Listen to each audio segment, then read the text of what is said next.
Assalamualaikum warahmatullahi wabarakatuh. Hello everyone, let's learn English. Still with me, Miss Vivi. Are you ready?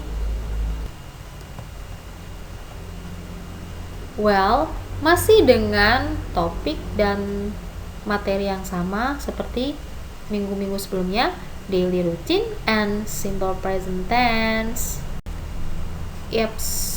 Untuk pelajarannya masih lesson 1 about daily routines and simple present tense. Tapi untuk pertemuan kali ini kita fokus ke reading. Untuk penjelasan lebih lengkapnya, here we go. Well, sekarang kita akan memulai reading activity.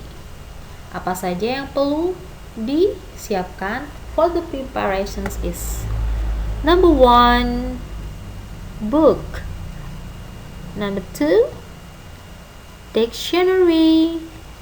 Number 3, notebook.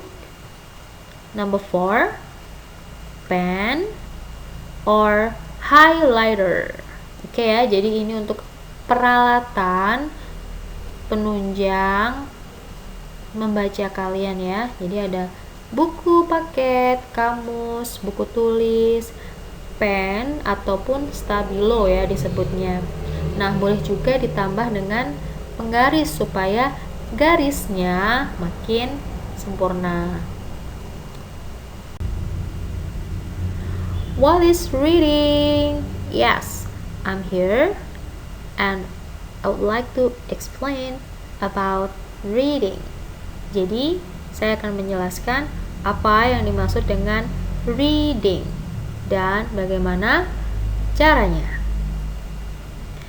Kita mau tahu dulu, reading itu means membaca.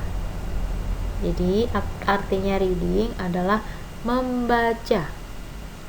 Nah, langkah-langkah reading itu nomor 1, belajar membunyikan kata. Contohnya, Billy has breakfast.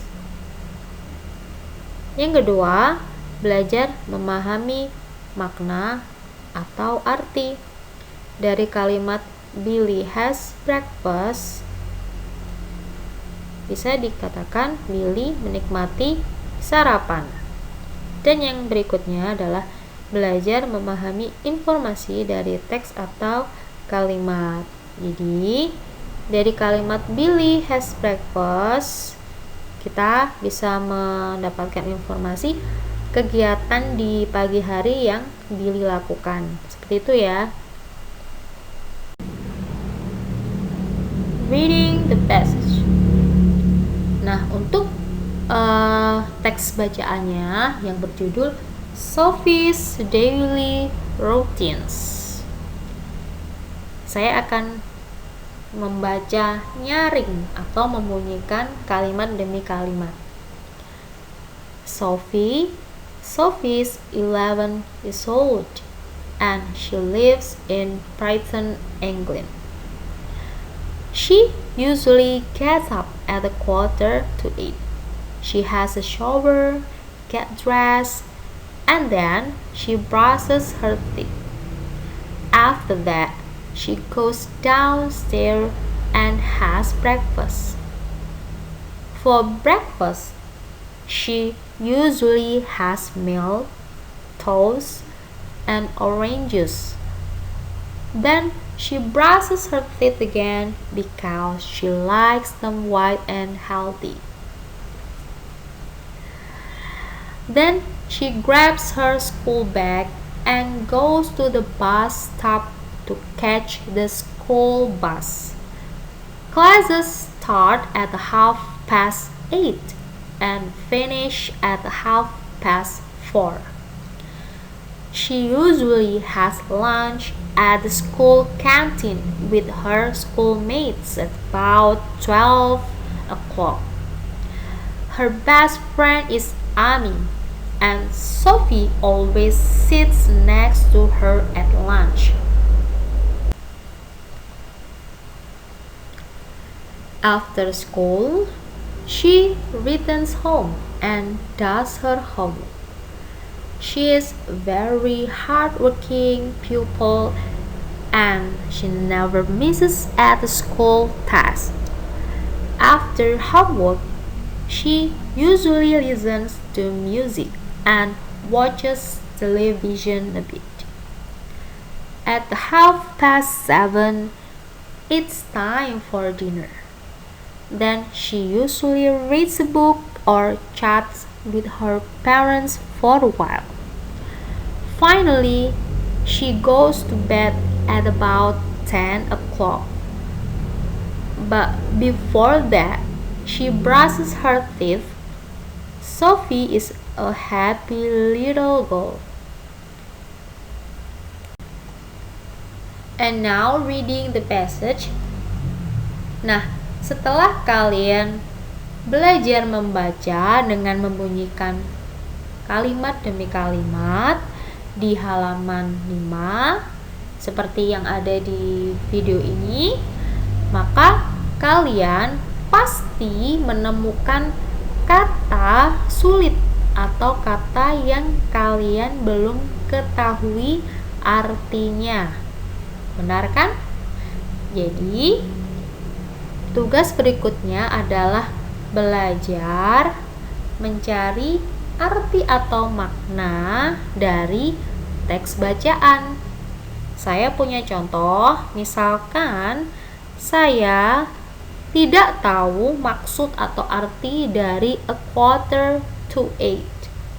Oke, maka saya akan menandai dengan pen atau highlighter, maksud saya stabilo, seperti ini.